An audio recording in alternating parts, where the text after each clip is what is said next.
એક વખત દેવસભામાં ભગવાન મહાવીરના વખાણ સાંભળી અને શકેન્દ્ર મહારાજે કીધું કે નાનો બાળક છે છતાં કોઈથી દેવો પણ એને ડગાવી ન શકે એવો શક્તિશાળી વર્ધમાન નામનો બાળક છે. તો એ ઈર્ષ્યાળુ દેવને એમ થયું કે શકેન્દ્ર મહારાજ આટલા બધા વખાણ કરે છે તો હું એની પરીક્ષા કરવા જાઉં. તો એ ભગવાનને જોવાને બાને અને ખરેખર એવું છે એ જાણવા માટે જાય છે. તો પોતે પહેલાં નાગનું સ્વરૂપ લીધું. તો બધા નાના નાના બાળકો સાથે વર્ધમાન કુમાર રમતા હતા. ત્યારે લગભગ તે 8 વર્ષની ઉંમરના હતા અને તેની જ ઉંમરના છોકરાઓ સાથે રમતા હતા.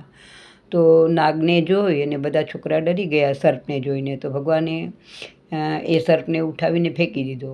ત્યારે ઓલા દેવને એમ થયું કે નહીં, છે તો આ બાળક હિંમતવાળો કે સર્પને આવા ફૂફાડા મારતા સર્પને કોઈ અડે નહીં.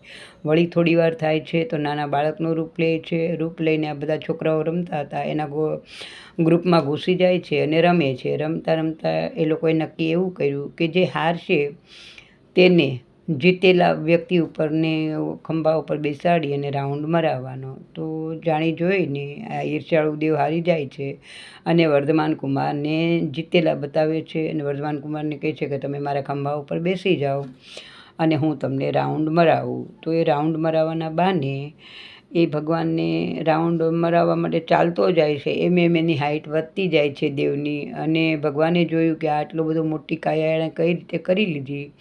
ભગવાન અવધિ જ્ઞાનમાં જુએ છે તેને ખબર પડી જાય કે આ તો કોઈ દેવ આવ્યો છે અને મારી પરીક્ષા કરે છે. એટલે ભગવાને એને એક મુક્કો માર્યો. એકદમ વજ્ર જેવી ભગવાનની મુઠ્ઠી હતી તે એને મારી એટલે એ અડધો જમીનમાં ખૂંચી જાય છે અને ભગવાન એના ઉપરથી જમ્પ કરીને ઉતરી જાય છે.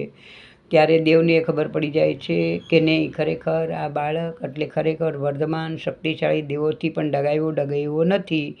એટલે અસલ સ્વરૂપ દેવનું ધારણ કરે છે. દેવ એને પગે લાગે છે અને દેવને કહે છે કે મેં તમારી દેવસભામાં જેવા વખાણ સાંભળ્યા એવા જ તમે છો. તમે દેવ નહીં પણ એમ કે વર્ધમાન કુમારનું નામ વર્ધમાન હતું પણ તમે તો મહાવીર છો. કેમ કે જેવા તેવા વીર નથી, તમે મહાવીર છો. આ રીતે ભગવાનની પરીક્ષા કરવા પણ દેવો આવે. જય જિનેન્દ્ર.